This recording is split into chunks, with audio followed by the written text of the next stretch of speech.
Aisha, Hajiya Aisha, Hajiya Aisha.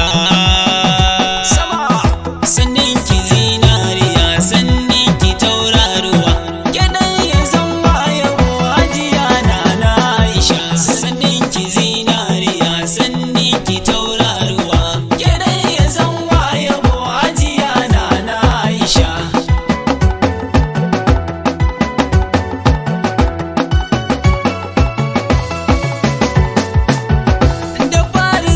Sanya Ubangiji kalikina, wanda shi ya yi uwa ya yi uba duk abuna. Dubin basira Allah kara Ubangiji na, kai salati ga annabi shugaba ne abuna. A hali har sahabbai duk suna zuciyana.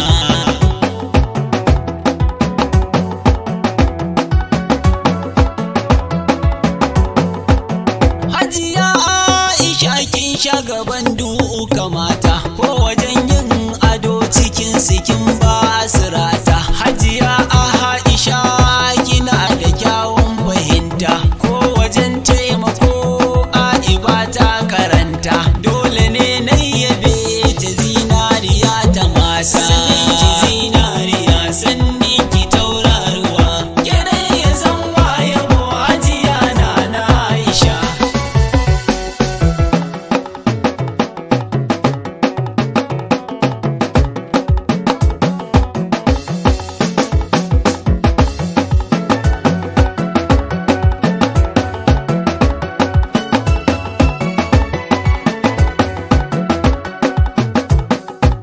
Sannin ki zinariya, sannin ki tauraruwa, kenan ya zama yabo Hajiya Nana Aisha. Na ga mata kala-kala ban ga Aisha ba, mai dan Allah ce ita ba dan ayaba ba. Kin fi karfin kushe ba zigar baki nake ba, tana rabo na alkhairi ba dan ayaba ba. Bata da haushin kowa Aisha, Aisha.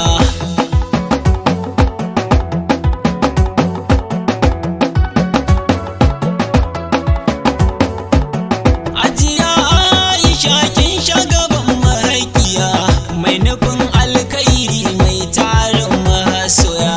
Ga taimako na alkhairi ba gajiya.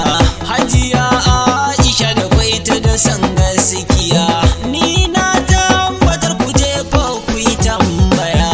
Sannin ki zinariya, sannin ki tauraruwa, kenan ya zama yabo Hajiya Nana Aisha. Mai ilimi na addini da na zamani, mai taimakon marayu ta yi mama rauni, mai alkhairi ce ita dama da hauni. Ga natsuwa Aisha ga kwalliyar zamani, ummar tandama ne Aisha na san kin sani.